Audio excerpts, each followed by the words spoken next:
Bonjour, donc moi c'est Keziban Ayintapli, je suis psychologue clinicienne et psychothérapeute. J'ai fait toute ma scolarité à Montreux. Par la suite, je suis partie sur Paris pour faire mes études. Et une fois que j'ai fini mes études, je suis revenue à Montreux.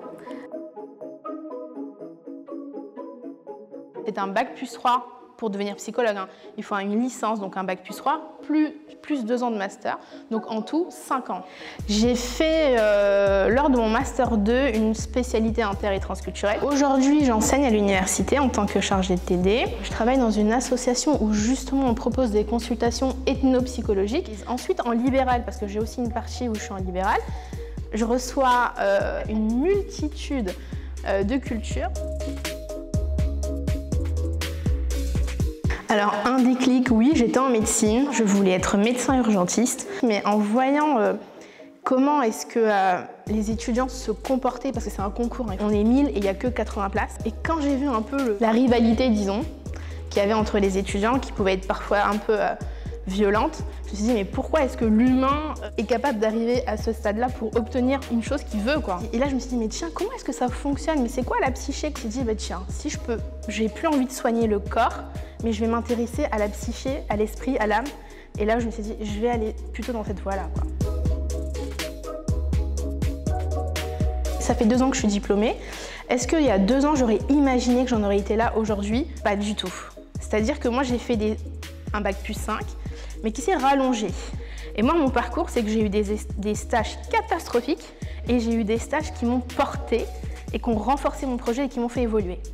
Il y a 2 ans, si on m'avait dit que 6 mois après mon diplôme, j'enseignerais à l'université, que je me lancerais en libéral, que j'aurais un cabinet, du coup j'en ai 2, que je travaillerais en association, que je travaillerais en crèche, voilà, et que je toucherais à plein de projets comme ceux que je viens de citer, je n'aurais jamais cru. Vous voyez, donc l'idée c'est que le parcours peut être long, mais il faut de l'endurance. Alors j'ai accepté le projet parce qu'il y avait des jeunes. L'objectif c'est d'être avec des jeunes, de les aider. Donc j'ai tout de suite dit oui, mais je ne connaissais pas l'ampleur du projet. Je pensais que c'était un truc beaucoup plus restreint, voilà, là il y a toute une équipe derrière, il y a plein de professionnels dans ce projet-là et je remercie la ville de Montreux pour ça. D'avoir un peu une âme rebelle et de ne pas écouter les gens qui sont autour. C'est-à-dire que souvent on a les angoisses des parents, non mais il faut faire tel projet, il faut être dans le cadre. Vous voyez? Donc moi ce serait plutôt, mes secrets c'est de ne pas avoir peur de l'échec. Vous vous relevez et vous recommencez le même projet mais de façon améliorée en fait. Mettre à disposition mes outils, que ce soit du domaine de la psycho ou du coaching aussi.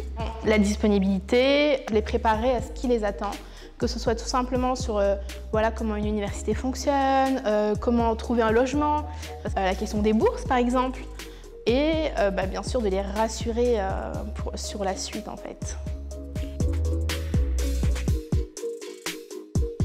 Arriver à un objectif qu'on s'est fixé soi-même, je pense à toutes ces femmes autour de moi qui ont réussi à arriver là où elles avaient envie d'arriver en fait.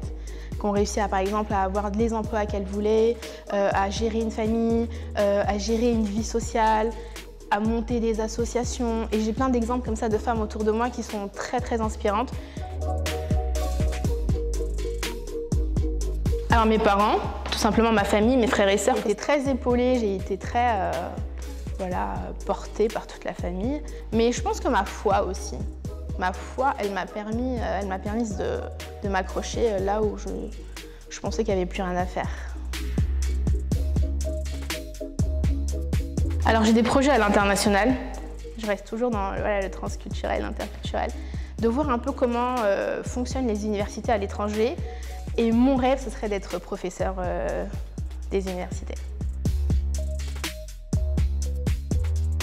Alors une phrase que ma mère me disait, c'est « Ma fille, ta liberté et ton indépendance ».